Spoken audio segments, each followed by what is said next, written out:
So the Apple TV Ultra is finally sitting in front of me, and after spending real time living with it across a full week of daily use, gaming sessions, and testing every single complaint that's plagued the previous generation, I can finally tell you whether this thing is actually worth the price jump or if it's just a marginal refresh dressed up as something bigger. Let's start at the very beginning because the unboxing experience itself tells you a lot about where the priorities were this generation. The box is smaller than you'd expect, dense, and immediately signals a premium feel the moment you lift the lid. Inside, you get the device itself, the redesigned remote, a short charging cable for the remote, and paperwork.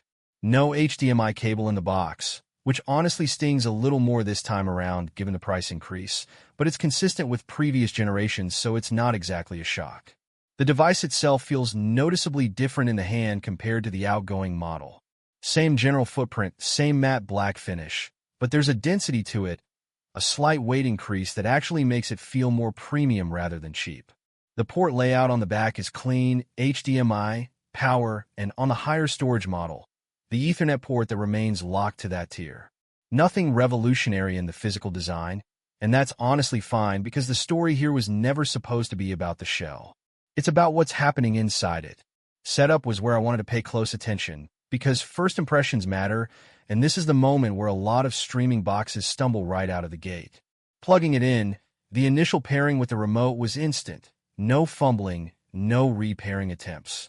Signing into my account carried over instantly since everything is tied to the ecosystem already, and within about 90 seconds I was already scrolling through the home screen. Comparing this directly against setting up the previous generation box side by side, the difference is noticeable but not dramatic. It's faster, but not in a way that fundamentally changes your day. Where it started to get interesting was in the first few minutes of actually watching something, because that's when the real test began. I want to talk about the audio dropout issue first because this was the single biggest complaint heading into this release, and it's the one I was most skeptical about. If you've dealt with this before, you know the feeling. You're deep into a dense action scene, gunfire, explosions, dialogue layered on top of a swelling score, and suddenly the audio just vanishes for a split second before snapping back. It's jarring, it pulls you completely out of the moment, and on the previous generation box it happened often enough that I genuinely started associating certain scenes with anxiety about whether the audio would hold up. Over the course of a full week, watching a mix of high bitrate action movies, dense sound mix content, and everyday sitcom reruns, I counted the dropouts. On the old box, across similar content, I was seeing this happen multiple times per 2-hour movie, consistently, predictably, annoyingly.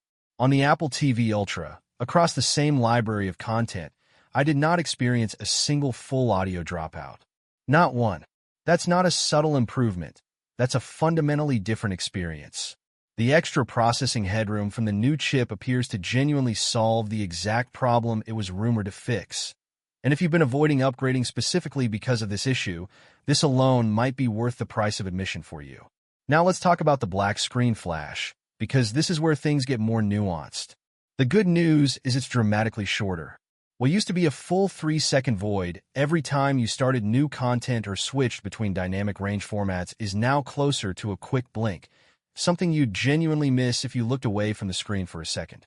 The bad news is it hasn't disappeared entirely, and it's not going to, because this is tied to fundamental HDMI renegotiation standards that exist across every device, not something unique to this box. If you were hoping for a completely seamless transition with zero visual interruption, that's not what you're getting. What you are getting is a version of this problem that goes from mildly infuriating to barely noticeable, which in day-to-day use is a real quality of life improvement, even if it's not a complete elimination. Audio to video sync was the next thing I stress tested, mostly because I wanted to confirm whether the marketing implications match reality. As expected, and as most of the leaks correctly predicted, this issue is largely unchanged because it was never actually caused by the streaming box in the first place.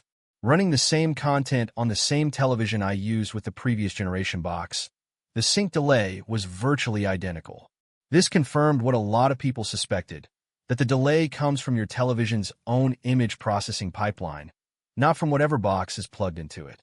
If you're dealing with audio that trails behind the picture, the fix is still going into your TV's own lip sync or audio delay settings, not upgrading your streaming box. No amount of extra processing power inside this device changes that equation, and I want to be upfront about that because I don't want anyone buying this specifically expecting that problem to disappear.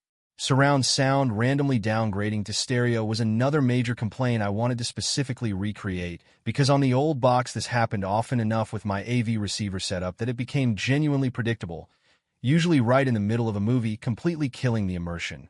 Across a full week of testing with the same receiver, same cables, same content library, I did not experience a single unexpected downgrade to stereo.